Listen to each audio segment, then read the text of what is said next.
Facts T V کے معزز دوستو، اب تمام سننے والوں کو السلام علیکم۔ ناظرین گرامی، ویڈیو شروع کرنے سے پہلے اب تمام دوستوں سے التماس ہے کہ اگر آپ نے ہمارے چینل فیکٹس ٹی وی کو سبسکرائب نہیں کیا تو براہ کرم ہمارا channel facts T V subscribe کر دیں اور نیچے دیے گئے گھنٹی کے نشان کو دبا دیں تاکہ آپ کو آنے والی تمام ویڈیوز کی نوٹیفیکیشن مل سکیں۔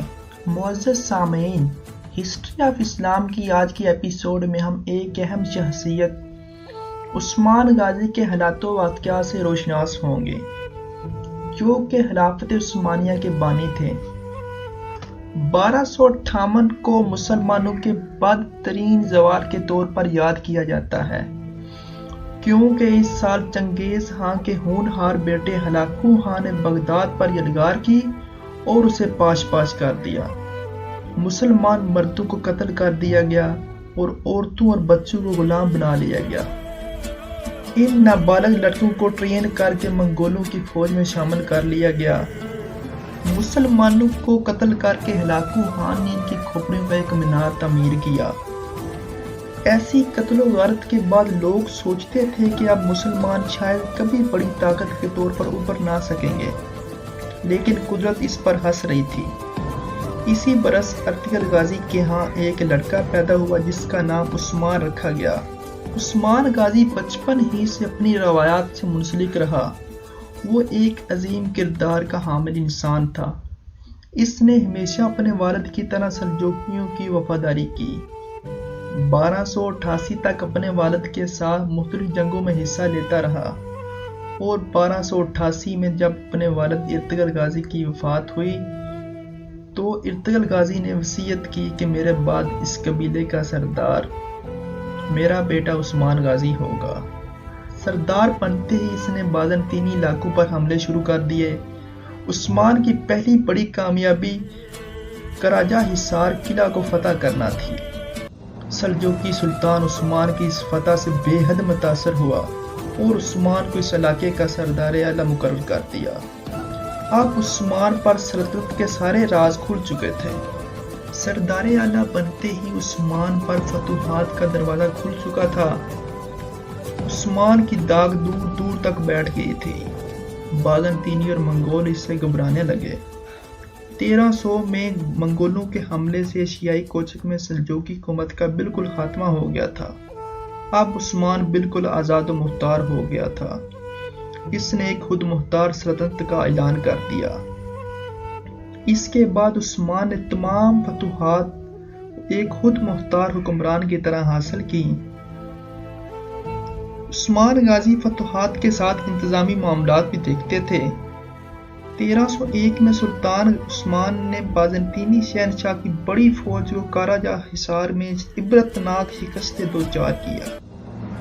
6 سال کے اندر اندر عثمان بازنطینی قلعوں کو فتح کرتا رہا اور فتح کرتے کرتے بحر اسود تک پہنچ گیا۔ بازنطینی صورتحال سے سخت پریشان تھے۔ انہوں نے منگولوں کو اکسایا کہ وہ عثمان پر حملہ کریں اور بازنطینیوں نے منگولوں پر اپنے خزانے کھول دیے۔ انہیں سونے جواہرات سے نوازا اور ان پر یہ امید رکھی کہ منگول عثمان سے چھٹکارا حاصل کر لیں گے۔ چنانچہ وہ مقابلے کے لیے آئے تو عثمان نے اپنے بیٹے اورخان کو مقابلے کے لیے بھیجا۔ اورخان ایک سخت جام باز اور جنگجو تھا۔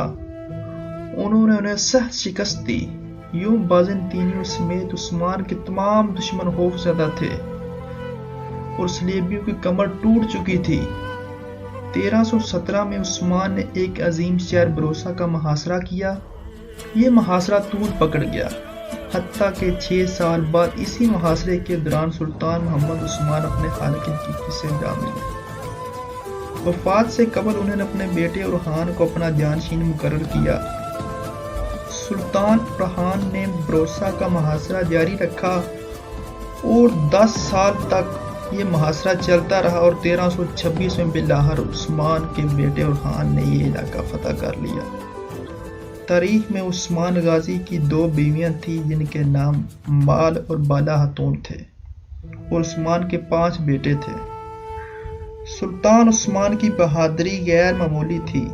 سلطان عثمان جنگ میں اس جذبہ ایمانی سے لڑتے کہ سپاہیوں میں ایک نئی روح بیدار کر دیتے۔ آپ عدل و انصاف کے پیکر تھے۔ سلطان عثمان نے دنیاوی ملکیت کبھی نہ بنائی۔ آپ کے ورثے میں صرف ایک تلوار اور چند عربی گھوڑے تھے۔ یہ تلوار آپ کو ان کے روحانی استاد شیخ ادیب علی نے دی تھی۔ آپ کی وفات کے بعد یہ تلوار ہر ایک آنے والے سلطان کو دی جاتی تھی۔ آپ نے اپنی حیات میں بے شمار غداروں کے سر اڑائے تھے، جن میں سے ایک آپ کے چچا دندار بھی تھے۔